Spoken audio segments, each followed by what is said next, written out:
Graça e paz, irmãos e irmãs. É muito bom ter você aqui. Muito obrigado por sua audiência. Hoje continuaremos sobre o Antigo Testamento, livro de Juízes. Vamos ao conteúdo. Continuação do estudo complementar 4, parte 10. Terceiro cativeiro, Canaã, literalmente no hebraico significa partes baixas, parte 2. Veja, o que Paulo coloca em Romanos 8:12 é que não estamos mais na condição de devedores compulsórios ao pecado, mas numa nova condição de escravidão voluntária a Cristo por amor. Esta nova posição foi gerada por Ele quando nos escolheu, por meio do Espírito que Ele fez habitar em nós. Assim, somos constrangidos a vivermos pelo Espírito que Ele fez habitar em nós para nos permitir sair desta situação de cativeiro. O homem natural já nasce com uma natureza de rebelião contra Deus, contra a mente de Deus e contra os caminhos de Deus. Ele sabe muito bem como pecar.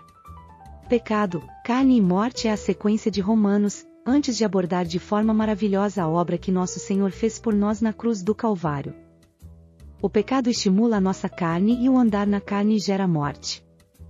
Situação terrível é esta em que nos encontrávamos antes de crer em Cristo. Escravos do pecado, corrompidos em nosso entendimento, mente, emoções e vontade, e culpados em nossa consciência. Alienados de Deus e com nossa comunhão absolutamente interrompida com Ele, literalmente mortos em nossos delitos e pecados. Quem, em sã consciência, consegue viver desta forma e nesta condição? Tanto em Romanos quanto em Gálatas, Paulo estabelece um caminho alternativo para estes que creram em Cristo e que receberam o Espírito Santo. Pelo Espírito podemos mortificar os feitos do corpo e não satisfazer as cobiças da carne. Somente uma lei poderia anular outra. A lei é a do Espírito da vida. Logo, nós sempre temos diante de nós uma escolha a fazer, uma opção espiritual a manifestar. Aí encontra-se a nossa responsabilidade em responder, por amor e em santidade, àquele que por nós morreu e ressuscitou. A carne está sempre funcionando como uma cisterna ou um saco sem fundo clamando para que satisfaçamos seus apetites de forma incontrolável. Ele sempre vem até nós, em nós, e diz, satisfaça-te, satisfaça-te. Mas é sempre um caminho à parte de Deus e por isto nós nunca podemos nos satisfazer. Embora o pecado gere um prazer transitório conforme o relato de Hebreus, ele traz sérias consequências e sempre cobra seu preço. E o pior, nos afasta de Deus. Porque nosso Deus, embora todo-poderoso, não pode contemplar o pecado, pois isto fere o mais profundo do seu ser. Ele é santo, santo, santo. Paulo, entretanto, coloca em Romanos, que Cristo nos libertou desta insatisfação eterna a que estávamos sujeitos antes de crer nele e em sua obra. Ele opera em nós através da lei do Espírito da vida de tal maneira que nós podemos viver não mais constrangidos à carne, amarrados por ela, mas constrangidos a Deus, pelo Espírito. Ao falar de mortificardes os feitos do corpo, Paulo não está falando de uma religião de autopenitência, nem de flagelamento da carne ou do corpo como muitas religiões praticam até hoje. Paulo está falando de algo espiritual. De fato, se nós estivermos sendo transformados e renovados por Deus em nosso entendimento, nós vamos viver de forma santa, o corpo vai mostrar isto. Se nós não temos sofrido esta transformação, o corpo vai mostrar o contrário. Porque o corpo sempre vai obedecer, ou ao espírito ou à carne. Assim, quando Paulo fala de mortificar os feitos do corpo, o que ele quer dizer é que, pelo espírito, nós sempre devemos julgar todos os feitos carnais. E ele o faz dizendo que nós não somos mais escravos segundo a carne. Veja, nós ainda pecamos, sim. Nós ainda podemos pecar, sim. Mas nós não devemos mais andar como escravos da carne. Isto não. De forma alguma, se efetivamente nascemos de novo.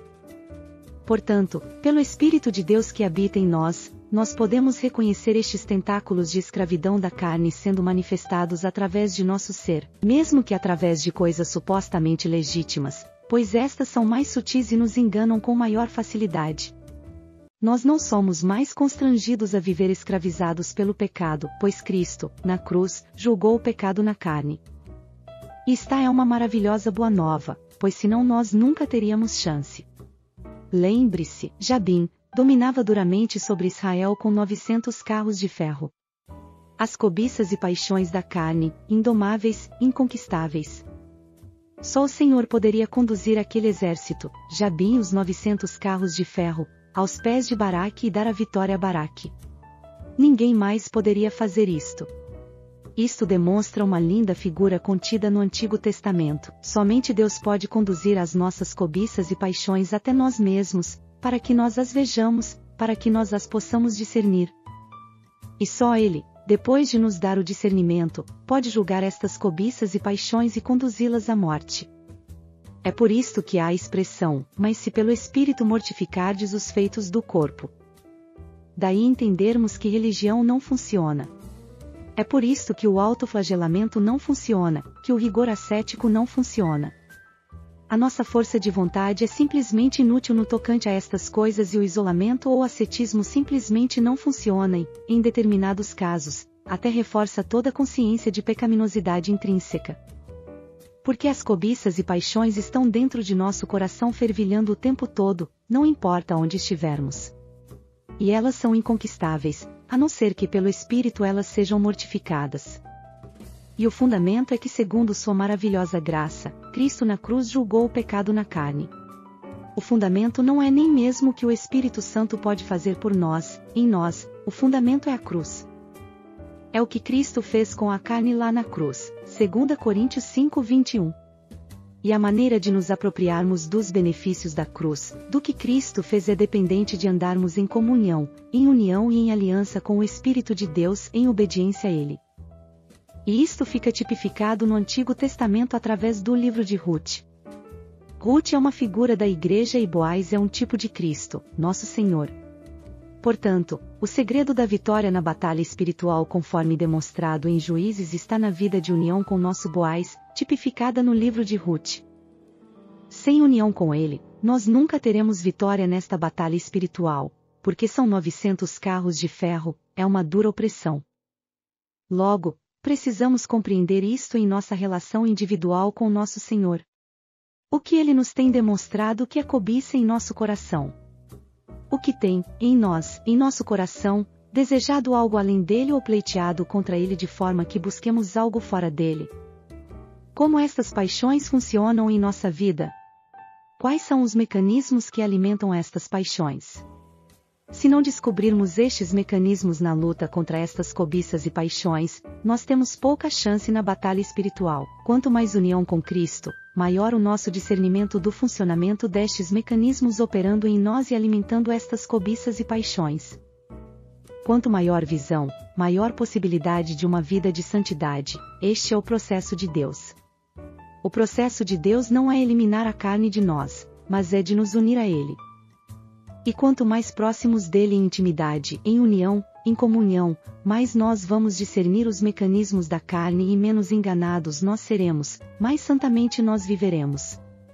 O processo deste andar em união pressupõe o tomar o jugo do Senhor, pois Ele mesmo se coloca ao nosso lado suportando os solavancos que damos. Nós devemos colocar o nosso pescoço ao lado deste manso que é Cristo. É assim que se faz quando se quer domar um animal. Devemos colocar o manso naquela canga junto com o bravo. E o manso vai sofrer bastante, vai levar muito tranco daquele bravo, mas ao final, aquele animal bravo vai aprender a andar nos passos daquele animal manso.